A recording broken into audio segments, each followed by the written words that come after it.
कि आज इमरजेंसी जैसे देश में माहौल बना रही है कांग्रेस और उसकी सरकार भ्रष्टाचार के खिलाफ आवाज़ उठाने वालों का गला दबाना चाहती है। 1974 में जिस तरह से माहौल था, आज उसी माहौल को रिपीट करना चाहती। सवाल ये नहीं है कि आज भ्रष्टाचार के खिलाफ जो लोग भी आवाज़ उठा रहे हैं, पहले रामलीला मैदान में लाठी भांजी गई, फिर भारतीय जनता युवा मोर्चा के कार्यकर्ताओं को पीटा गया और अब कांग्रेस के नेता जानबूझकर इस तरह की बयानबाजी कर रहे हैं कि देश में अराजकता का माहौल पैदा करना चाहती है कांग्रेस। भाषा संयम भी खो रही है कांग्रेस। नेहरू और गांधी की पार्टी कहलाने वाली कांग्रेस के नेता और उसके प्रवक्ता इस तरह की भाषा का उपयोग कर रहे हैं जिस तरह की भाषा 1974 में उसका प्रयोग किया गया था। जिस तरह से 1974 में इमरजेंसी से पहले लोकनायक जयप्रकाश नारायण को फासिस्ट कहा गया था, विपक्ष को देश तोड़ने वाला कहा गया था, आज भ्रष्टाचार के खिलाफ जो लोग भी आवाज़ उठा रहे हैं उनके खिलाफ अनर्गल बयानबाजी पर उतर आई है कांग्रेस। कांग्रेस को ये जवाब देना चाहिए कि जो इस देश में भ्रष्टाचार के खिलाफ बोलना अपराध नहीं है, जो लोग भी भ्रष्टाचार के खिलाफ बोल रहे हैं उन पर या तो पुलिसिया जुल्म कर रही है या उनके ऊपर घटिया आरोप लगाने का काम कर रही है। हम कांग्रेस को ये संदेश देना चाहते हैं कि वो भ्रष्टाचार के खिलाफ आवाज़ उठाने वालों पर आरोप प्रत्यारोप बंद करके भ्रष्टाचार के खिलाफ कदम उठाना चाहिए। लेकिन अकंठ भ्रष्टाचार में डूबी हुई कांग्रेस, भारतीय जनता पार्टी हो, विपक्ष हो, समाज सेवी हो, सिविल सोसाइटी हो, सबके खिलाफ अनर्गल बयानबाजी पर उतर आई। और आज का जो दिन है वो हमें इमरजेंसी की याद दिला रहा है। क्या सोनिया जी, मनमोहन जी इस तरह की भाषा को अप्रूव करते हैं जो मनीष तिवारी जिस तरह की भाषा का उपयोग कर रहे हैं? क्या ये वही कांग्रेस है जो नेहरू जी और महात्मा गांधी के रास्ते पर चलने का वादा करती है? इस तरह की भाषा का उपयोग ये बहुत दुर्भाग्यपूर्ण है। भारतीय जनता पार्टी इसकी निंदा करती। शाहनवाज जी, आपको लगता है कि अन्ना हजारे आज के जयप्रकाश नारायण हैं, आप जैसा कह रहे हैं? देखिए, आज भ्रष्टाचार के खिलाफ जो लोग भी आवाज़ उठा रहे हैं, जिस तरह 1974 में इमरजेंसी के दौरान जब आवाज़ उठा रहा था विपक्ष, उसके खिलाफ भी इसी तरह की भाषा का उपयोग हो रहा था। उस वक्त जयप्रकाश जी और उनके साथी को फासिस्ट कहा गया था। आज भी विपक्ष पर अनर्गल आरोप लगता है, समाज सेवियों पर अनर्गल आरोप लगता है और कांग्रेस ये जवाब दे कि 5 महीने तक तो उनके साथ बैठकर, सिविल सोसाइटी के साथ बैठकर वो ड्राफ्ट पर बात करती रही।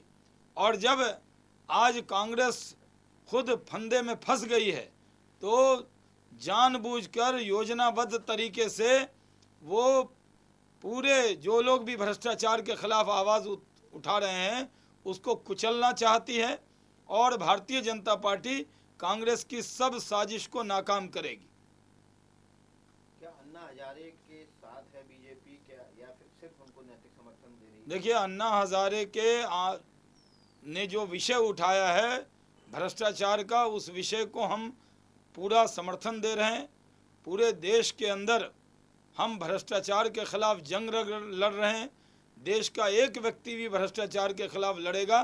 भारतीय जनता पार्टी भ्रष्टाचार के खिलाफ आंदोलन को बढ़ाती रही है और हमने जब इस आंदोलन को तेज़ किया तो हमारे ऊपर लाठी बरसाई गई और इस तरह का इमरजेंसी का माहौल बनाने की जो ठान ली है कांग्रेस ने, इसका जवाब देश की जनता उनको देगी। नैतिक समर्थन है अन्ना हजारे के आंदोलन को बीजेपी का? देखिए, भारतीय जनता पार्टी भ्रष्टाचार के खिलाफ पूरे देश में खड़ी है और भ्रष्टाचार के खिलाफ देश के एक एक नागरिक हमारे साथ हैं और हम देश के नागरिक के साथ। नैतिक समर्थन है बीजेपी का?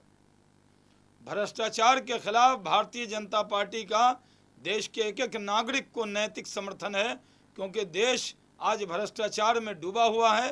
कांग्रेस की यह सरकार भ्रष्टाचार में अकंठ डूबी हुई है, और भ्रष्टाचार में डूबी हुई सरकार इमरजेंसी का माहौल बना के, देश को तोड़ने का माहौल बना के, क्या कांग्रेस इस बात का जवाब देगी कि भ्रष्टाचार के खिलाफ आवाज़ उठाना देश का अपमान है, प्रधानमंत्री का अपमान है? भ्रष्टाचार के खिलाफ आवाज़ उठाना न संसद का अपमान है, न देश का अपमान है, न प्रधानमंत्री का अपमान है। भ्रष्टाचार में शामिल होना देश का अपमान है। शाहनवाज जी, जो आप कह रहे हैं कि आप इशू को सपोर्ट करते हैं, जो भी करप्शन के खिलाफ लड़ेगा, तो क्या 16 तारीख से जो मुहिम अन्ना हजारे शुरू कर रहे हैं, अगर आप उनके इशू के साथ एग्री करते हैं तो क्या आप सपोर्ट करेंगे उस कैंपेन? भारतीय जनता पार्टी खुद ही भ्रष्टाचार के खिलाफ जंग में उतर चुकी है। भारतीय जनता पार्टी भ्रष्टाचार के खिलाफ लगातार लड़ती हुई आ रही है।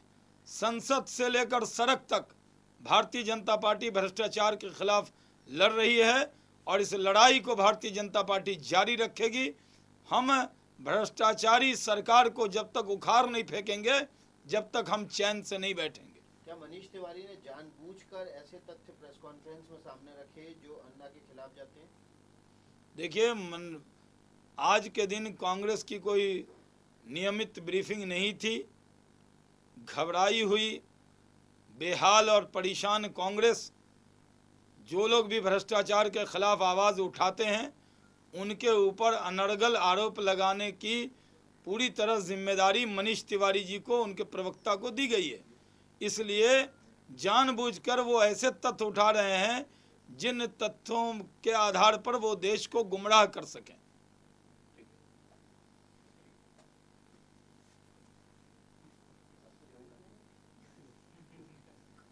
हिमांशु जी देश के जयप्रकाश।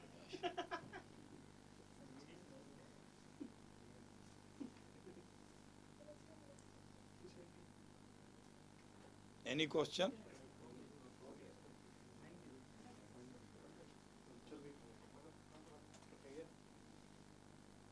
वो जो एक लाइन तो मिस हो गया, चलिए बोल दीजिए ना, एक सेकंड से जैसे एक कहावत है कि don't shoot the messenger, absorb the message against corruption. यही आज कांग्रेस कर रही है कि जो लोग भी भ्रष्टाचार के खिलाफ आवाज़ उठा रहे हैं उनका गला दबाने का काम कांग्रेस ने सोच लिया है। चाहे रामलीला मैदान में सोते हुए पर लाठी बरसाना, भारतीय जनता पार्टी के कार्यकर्ताओं को पर लाठी बरसाना, और सिविल सोसाइटी के लोग अगर आवाज़ भ्रष्टाचार के खिलाफ उठाएं तो उनको डराना। ये कांग्रेस ने ये सोची समझी रणनीति के तहत ये योजनाबद्ध तरीके से जो भी भ्रष्टाचार के खिलाफ बोलेगा उसका गला दबा देना है, इस नीति पर काम कर रही है कांग्रेस।